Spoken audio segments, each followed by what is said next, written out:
Welcome to GDR news. బులెటిన్ల ముందుగా headlines. Devarapalli చేరిన జగన్ రైతులతో ముఖాముఖి.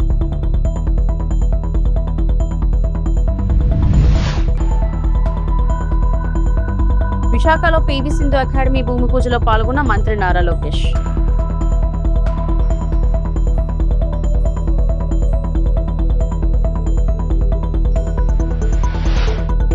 మావిగన్ అనేవారు అమరావతి నిర్మాణాలను చూడాలి, మంత్రి అనిత.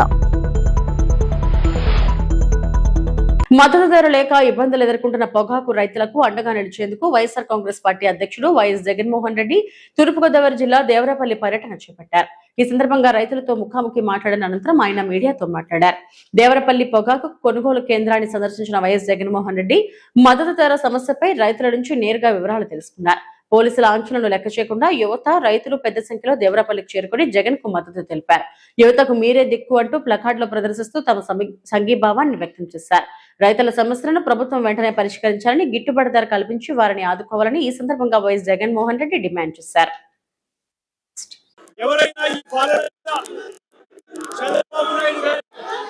అన్యాయమైపోయిన పరిస్థితులను ఎవరైనా ప్రశ్నిస్తే పొద్దున లేచినప్పటి నుంచి అక్రమ కేసులు, అక్రమ అరెస్టులు, ఇవి మాత్రమే చంద్రబాబు నాయుడు గారి పరిపాలనలో మనకు కనిపిస్తాయి. ఈరోజు ఈ వెన్నుపోటు పార్టీ వల్ల, చంద్రబాబు నాయుడు గారి పార్టీ అంటే వెన్నుపోటు పార్టీ, ఈ వెన్నుపోటు పార్టీ వల్ల రాష్ట్రానికి, ప్రజలకు బాధ తప్ప ఇక ఏదైనా కానీ మిగిలిందా అని అడుగుతున్నారు. రాష్ట్రంలో ఇవాళ వ్యవసాయ రంగాన్ని తీసుకోండి. 67% జనాభా వ్యవసాయం మీద ఆధారపడి ఉన్న నేపథ్యంలో 26 నెలల కనీసం ఏ పంటపై కూడా గిట్టుబాటు ధర వచ్చాయని అడుగుతా ఉన్నాను. ఈ 27 నెలలుగా ప్రపంచ స్థాయి క్రీడాకారులను ప్రముఖ బ్యాడ్మింటన్ క్రీడాకారిణి పీవీ సింధు అకాడమీ తయారు చేస్తుందని ఆంధ్రప్రదేశ్ విద్యా, ఐటీ శాఖల మంత్రి నారా లోకేష్ వ్యాఖ్యానించారు. యువత ముఖంలోనే దేశ భవిష్యత్తు దాగి ఉందని పేర్కొన్నారు. పీవీ సింధు అకాడమీ ద్వారా క్రీడాకారులు వారిలోని ప్రతిభను మరింత మెరుగుపరుచుకోవచ్చని సూచించారు. ఎలాంటి సదుపాయాలు లేని రోజుల్లోనే పట్టుదల, క్రమశిక్షణతో సింధు ఒలింపిక్స్ పథక విజేతగా, ప్రపంచ ఛాంపియన్ గా ఎదగారని ఉద్ఘాటించారు. విశాఖపట్నం మారులవ ప్రాంతంలోని తోటగరులో తలపెట్టిన PV Sindhu centre for sports excellence నిర్మాణ పనులకు మంత్రి నారా లోకేష్ ఈ రోజు భూమి పూజ చేశారు. ఈ సందర్భంగా మంత్రి ప్రసంగించారు. One day a young child will walk through the gates of this great academy carrying nothing more than hope. Years later, that same child will walk into an Olympic stadium carrying the Tiranga. The world will celebrate the medal. India will celebrate the victory. But we will all together remember where that journey began. It began here with a dream, with a family that believed, with coaches who guided, and a government that created opportunity, and with one academy that refused to think small. I congratulate Sindhu, Datta, Ramna Garu, Vijay Garu, every coach, the wonderful architects, of course the contractors, to the rowdy batch is quite clear. అయ్యా ఇక్కడ మీరు చప్పట్లు కొట్టి వెళ్ళిపోతాం కాదు, 18 నెలల్లో మీరు కట్టి పూర్తి చేయాలి. ఛాలెంజ్ యాక్సెప్ట్ చేస్తున్నారు కదా. మే 2028 గౌరవ ముఖ్యమంత్రి శ్రీ నారా చంద్రబాబు నాయుడు గారికి ఇక్కడ వచ్చి రిబ్బన్ కటింగ్ చేస్తారు. అంటే మీకు కటింగ్ ఉంటుంది చూసుకోండి. On behalf of Government of Andhra Pradesh, I assure you that we'll continue to stand by you with every initiative that you take.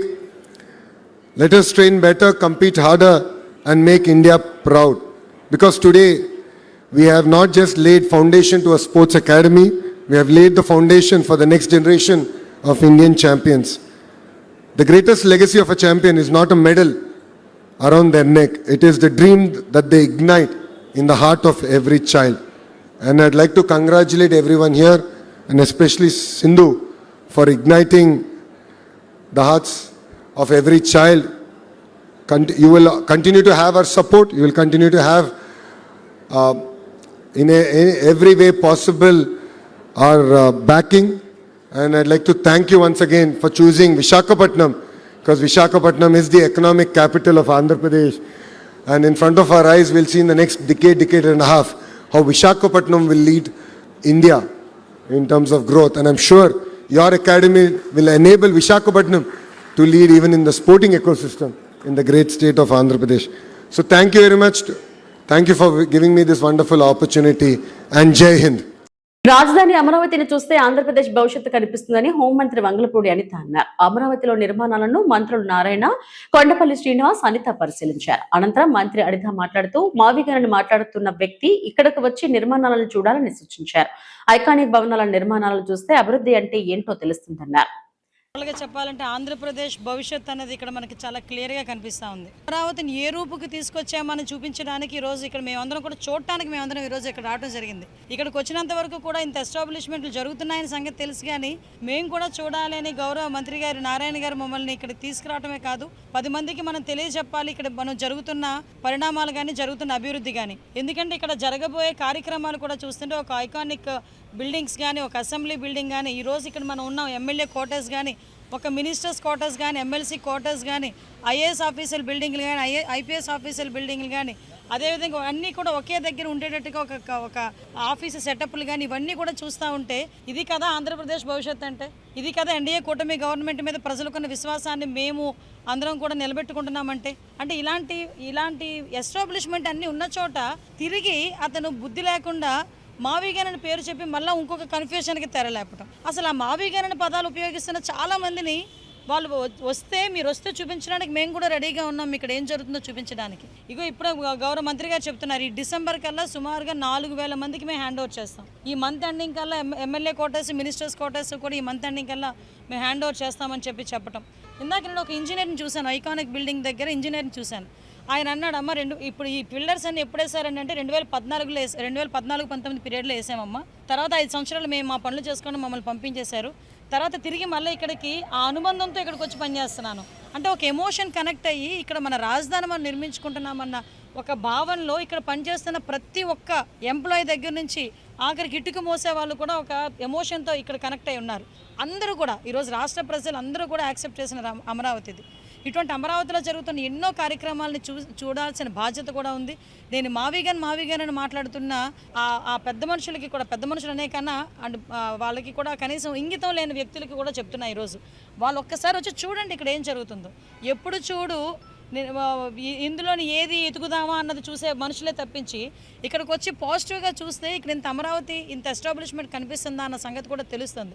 ఈరోజు ఏం మంచి పని చేసినా అందులోని ఏ లోపాలున్నా ఎతికే పరిస్థితుల్లో వాళ్ళు ఉన్నారు తప్పించి ఈరోజు చాలా క్లియర్గా ప్రజలకి మేము పనిచేయాలని చిత్తశుద్ధితో పనిచేస్తున్నాం. ఈరోజు గౌరవ మంత్రి గారికి కూడా నేను ప్రత్యేకంగా ధన్యవాదాలు తెలియజేయాలి. ఎందుకంటే ఇది ఒక చరిత్ర. ఈ చరిత్రలో మేమందరం కూడా పాలు పంచుకోవటం, ఈరోజు రాబోయే భవితరాల వరకు ఒక భవిష్యత్తు చూపించిన విధంగా ఈరోజు పనిచేస్తున్నందుకు గౌరవ ముఖ్యమంత్రి నారా చంద్రబాబు నాయుడు గారికి, ముఖ్యంగా రాత్రింబవళ్ళు కష్టపడి పనిచేస్తున్న మా మంత్రి గారు నారాయణ గారికి కూడా ప్రత్యేకంగా నేను ధన్యవాదాలు తెలియజేసుకొని ప్రతి ఒక్కరిని కూడా ఇక్కడికి ఆహ్వానిస్తున్నాం. వచ్చి రండి, చూడండి మన అమరావతి, మన రాజధాని ఎలా నిర్మాణం అవుతుందో. Thank you so much.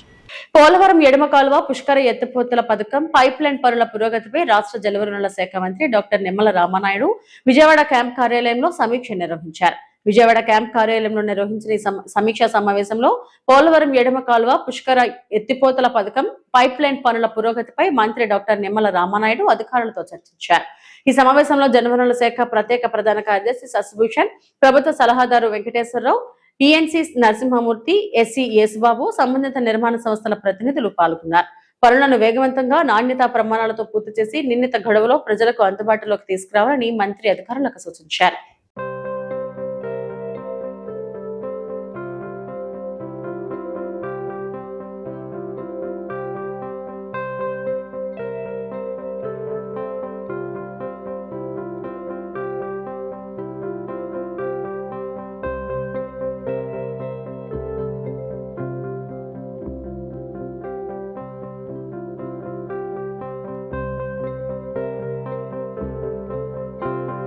Nellore Venkateswarapuram ప్రభుత్వ పాలిటెక్నిక్ కళాశాలలో తమ సమస్యల పరిష్కారం కోరుతూ విద్యార్థులు చేపట్టిన ధర్నాకు ఎమ్మెల్సీ పర్వతిరెడ్డి చంద్రశేఖర్ రెడ్డి సంఘీభావం తెలిపారు.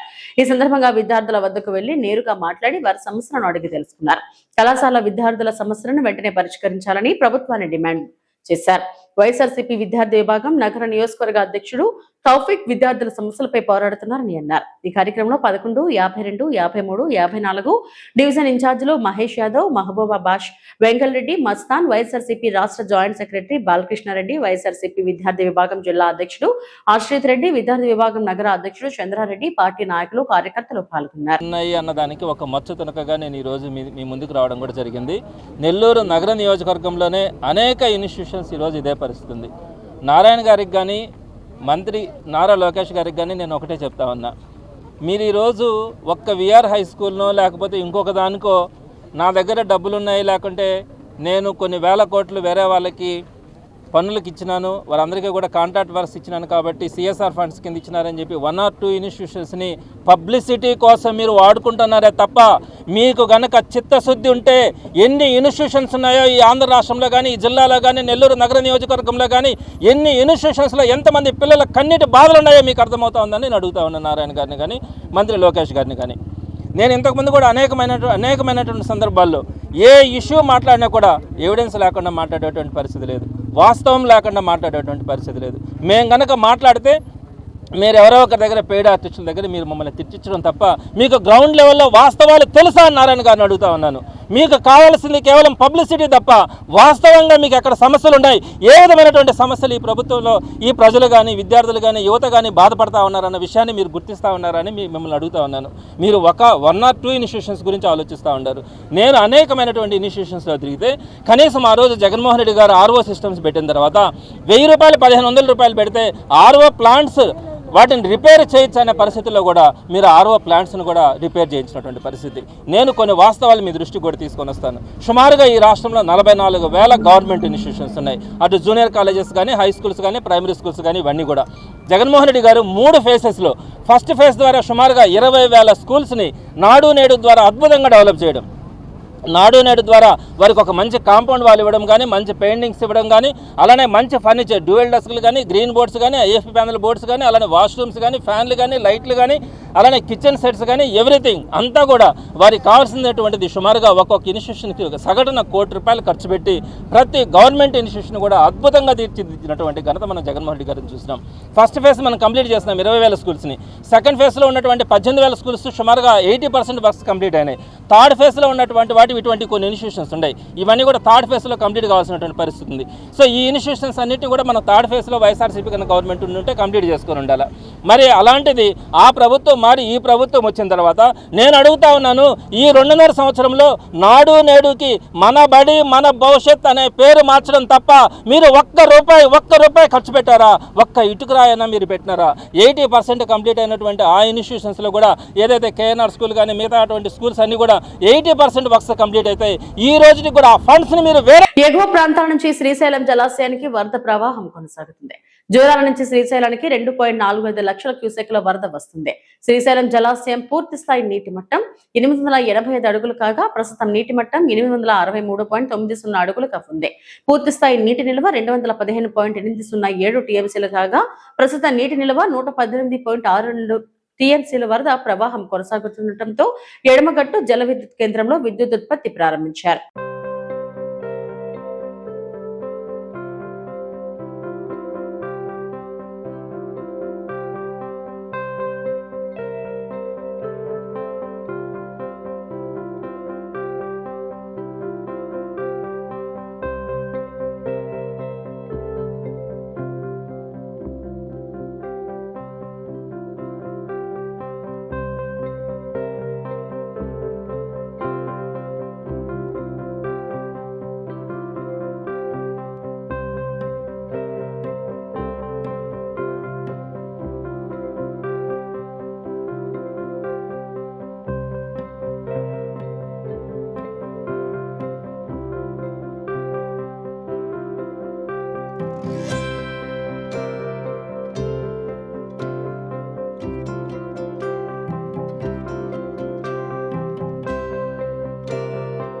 సమ్మక్క సాగర్ ప్రాజెక్టుకు కేటాయించిన 47 టీఎంసీల నీటి అంశంపై మాజీ మంత్రి ఎమ్మెల్యే హరీష్ రావు తెలంగాణ ప్రభుత్వాన్ని ప్రశ్నించారు.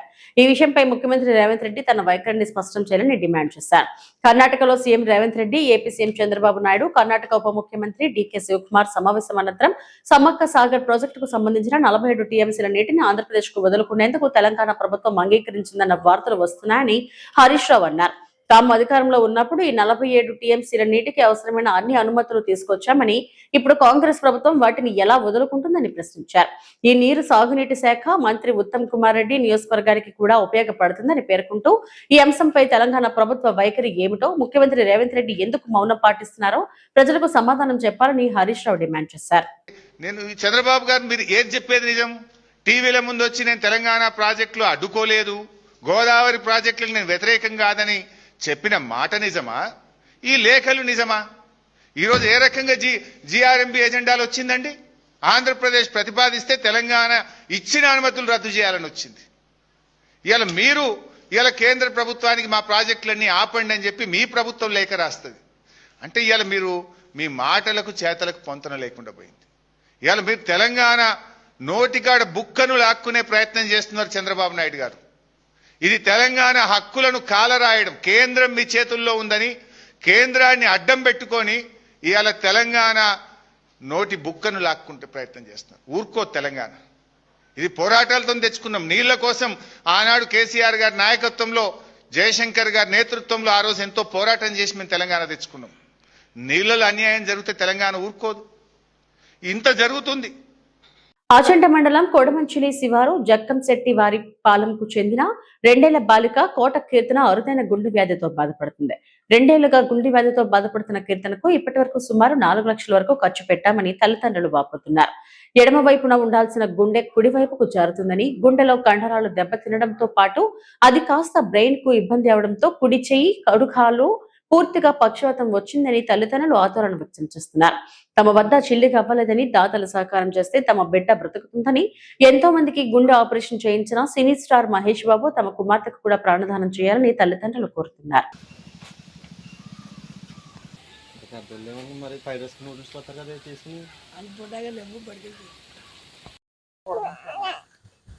కోట జ్యోతి అండి, మరి పశ్చిమవరం జిల్లా అండి, మరి ఆసంట మండలం. మా పాపకి 3 నెలల నుంచి మరి నీరసం 3 నెలల నుంచి అండి నీరసం ఎలా తెలిసిందంటే అండి, మా పాపకి ఏడుతుంటే నీలం కలర్ వచ్చేసేదండి. నీలం కలర్ వల్ల ఎందుకు ఏడుతుందంటే ఎక్కడ తీసుకెళ్ళినమ్మా ట్యానింగ్లు తీపియాలి, పాపకి నీలం కలర్ వస్తుంది ఎందుకని కోమాలోకి వెళ్ళిపోయిందండి. భీమవరం తీసుకెళ్ళామండి. భీమవరం తీసుకెళ్ళాక స్కానింగ్లు తీపియాలండి, కోమాలోకి వెళ్ళిపోయింది పాపని అన్నారండి. మరి అక్కడి నుంచి అండి మరి కోమాలోకి వెళ్ళిపోయినాక ఒక రోజు ఉంచినాకండి మరి ట్రీట్మెంట్ అవన్నీ జరిగినాక మందులు ఇచ్చారండి. అక్కడి నుంచి బాగుందండి. మరి పిల్లల హాస్పిటల్కి తీసుకెళ్ళమన్నారండి. మాకు అందరూ మరి సాయం పడిన పాపను బతికేయాలంటే మరి ఈ వీడియోలో అందరికీ తెలిసిపడాలని అడుగుతున్నామండి. మరి హాస్పిటల్లో మరి ఈ నెలలో తీసుకురమ్మన్నారు, సర్జరీ చేద్దామని అంటున్నారండి. మరి సర్జరీ ముందు చెయ్యాలమ్మా, ఆలస్యం పెట్టద్దు అంటున్నారు. పాపకి ఎక్కడ తీసుకెళ్ళినా మరి మా దగ్గర 1 రూపాయి కూడా లేదండి. మరి అందరూ సాయం పడాలని అడుగుతున్నాం. మరి 2వ ఆపరేషన్ కూడా పడిద్దని చెప్పారు పాపకి. మళ్ళీ 4 సంవత్సరాలు పోయినాక చేద్దామని అడుగుతున్నారండి సార్. మరి అందరూ సాయపడేటట్టు నా పాప బతికించాలంటే మీ అందరికీ వందనాలండి. తిరుపతిలోని ఎస్వియు సెనేట్ హాల్లో 3 రోజుల జాతీయ స్థాయి research ethics and plagiarism tools work shop ప్రారంభమైంది. పరిశోధనలో నాణ్యత, నైతిక విలువలపై నిపుణులు పరిశోధకులకు మార్గనిర్దేశం చేస్తున్నారు. ఈ శ్రీ వెంకటేశ్వర విశ్వవిద్యాలయంలో 3 రోజుల జాతీయ రీసెర్చ్ ఎథిక్స్ వర్క్ షాప్ ప్రారంభమైంది. విసి ఆచార్య టాటా నరసింహారావు మాట్లాడుతూ నాణ్యమైన పరిశోధనలే విశ్వవిద్యాలయానికి గుర్తింపు తీసుకొస్తాయని అన్నారు. ఏ టూల్స్ ను బాధ్యతాయుతంగా వినియోగించాలని, ప్లేజరిజానికి దూరంగా ఉండాలని సూచించారు. దేశవ్యాప్తంగా 400 మంది రీసెర్చ్ స్కాలర్లు ఈ వర్క్ షాప్ లో పాల్గొంటున్నారు. జాతీయ స్థాయి research ethics and plagiarism tools work shop ప్రారంభమైంది. పరిశోధనలో నాణ్యత, నైతిక విలువలపై నిపుణులు పరిశోధకులకు మార్గనిర్దేశం చేస్తున్నారు. డేటా కానీ కాపీ చేయకుండా దాన్ని పబ్లిష్ చేస్తాము. అది చాలా ఇంపార్టెంట్. ఎందుకంటే ఒకసారి పేపర్ పబ్లిష్ చేసేస్తారు కాపీ చేసి, కానీ అది ఒక 2 ఏళ్ల తర్వాత 3 ఏళ్ల తర్వాత తెలిసినప్పుడు ఆ ఇన్స్టిట్యూట్కి, ఆ గ్రూప్కి, ఆ పర్సన్కి అందరికీ చెడ్డ తెలుస్తుంది. ఇలాంటివి రిపీట్ అవ్వకుండా, ఇలాంటివి ఎవరు చేయకుండా ఉండాలంటే స్టూడెంట్స్ దగ్గర నుంచి, ఎందుకంటే ఇది చాలా కామన్ నవ్ డేస్. మన దగ్గర ఏఐ టూల్స్ ఉన్నాయి, చాలా గూగుల్ సెర్చ్ కానీ వేటిలోనే సరే మనకి ఇలాంటి కంటెంట్ వచ్చేస్తుంది. అప్పుడు ఏంటంటే వాళ్ళు దాని వైపు మొగ్గు చూపి ఆ కంటెంట్ నేమని కాపీ చేసి వాళ్ళు మ్యాన్స్క్రిప్ట్లో పెట్టేస్తారు. అది కనుక మనం ప్రాపర్గా చెక్ చేయకుండా పబ్లిష్ చేస్తే ఒకసారి పబ్లిష్ అయిపోవచ్చు, బట్ ఆ తర్వాత చాలా ప్రాబ్లమ్స్ దారితీస్తుంది. And then students institute reputation పడదు. అందువల్ల ఏంటంటే ఈ టూల్స్ ఏవైతే సాఫ్ట్వేర్ టూల్స్ ఉన్నాయో, మేము ఆల్రెడీ ఎస్వి యూనివర్సిటీలో డ్రిల్ బిట్ అని ఒక సాఫ్ట్వేర్ టూల్ వాడుతున్నాం. అదేంటి చేస్తుందంటే ఆ మ్యాన్స్క్రిప్ట్ దాంట్లో అప్లోడ్ చేసింది, మొత్తం అంతా చెక్ చేసి ఇలాంటి మ్యాన్స్క్రిప్ట్ ఎక్కడి నుంచి అని కంటెంట్ తీసుకున్నారా, ఏదైనా కాపీ చేస్తారా, ఇదంతా ఈవెన్ డేటాని కూడా అనలైజ్ చేస్తుంది. But depth of analysis keeps changing with tool to tool. ఇంకో టూల్ మేము ఇప్పుడే అనుకుంటున్నాము, టర్నిటిన్ అని ఇంకోటి ఉంది. అదేంటే గ్లోబల్ సెర్చ్ టూల్. అది జనరల్గా రీసెర్చ్ పేపర్కి అది కూడా పనికి వస్తుంది. సో థింగ్ అది డ్రిల్ బిట్, ఈ రెండు టూల్స్ కలిపితే then our quality will definitely improve so that people will not copy. So ఇదంతా రీసెర్చ్ ఎథిక్స్, మన తాలూకా reputation which is directly link to NAAC ranking కానీ ఎన్ఐఆర్ఎఫ్ ర్యాంక్ కానీ వీటికి లింక్ అయి ఉంటుందండి. So do a good research and then get a good name to the university and then for the publications and people, students, వాళ్ళ future కూడా బాగుండాలంటే ఈ workshop చాలా చాలా important. So I wish the organisers a great success. And then చాలామంది వచ్చారు, ఈయన చెప్తారు ఎంతమంది స్పీకర్లు వచ్చారు ఈ టాపిక్ మాట్లాడడానికి. And then we have around 300 people are there as participants. And then thank you very much for your attention. And then దీన్ని పబ్లిక్ తీసుకెళ్తే ఈ అవేర్నెస్ వాళ్ళకు కూడా అవసరం ఉంది. అది ఈవెన్ స్కూల్లో ఉన్న స్టూడెంట్స్ ఎవరైనా now days it become very common అది. సో అది అందరి స్కూల్ లెవెల్ నుంచే కూడా వాళ్ళకి అది చదువుకోండి, మీరు ఏ టూల్స్ చార్జబుల్ చదువుకోండి, దాన్ని మీరు అర్థం చేసుకుని మీ స్వంత లాంగ్వేజ్లో మీ ఐడియాస్ రాయండి. అంతేగాని just cut and paste is very very danger. అది చిన్నపిల్లలు స్కూల్ పిల్లల నుంచి కూడా తెలియాలి. ఇదండి మా message. Thank you so much. UGC office है उधर sir they are very good in conducting research. Shodhganga INFLIBNET में PhD अपलोड करने के लिए and you are second highest from the state and the quality they are using this software, plagiarism detection software, also for checking the thesis content flow quality. So research quality will be improved in SV University, as well as their very active participation in national programs like Shodh Ganga, Shodh Shuddhi, Shodh Gangotri, Shodh Chakra and ONOS, One Nation One Subscription, which provides by Influence Center. They are all very good users here. And because of this reason, we had an international conference last time here. In continuation to this, 3 days this workshop for research ethics is being organized. And all this, you can expect that this university will vibrantly conduct quality research. Science వారు 3 days workshop, ముఖ్యంగా ఈ workshop research స్కాలర్స్కి వాళ్ళు PhD submit చేయాలంటే 2 papers అనేది మస్ట్గా ఉండాలి. వాళ్ళకి paper అనేది ఏ విధంగా రాయాలి, ఒక పేపర్ పబ్లిష్ చేయాలంటే దానికి ప్లాగరిజం అనేది.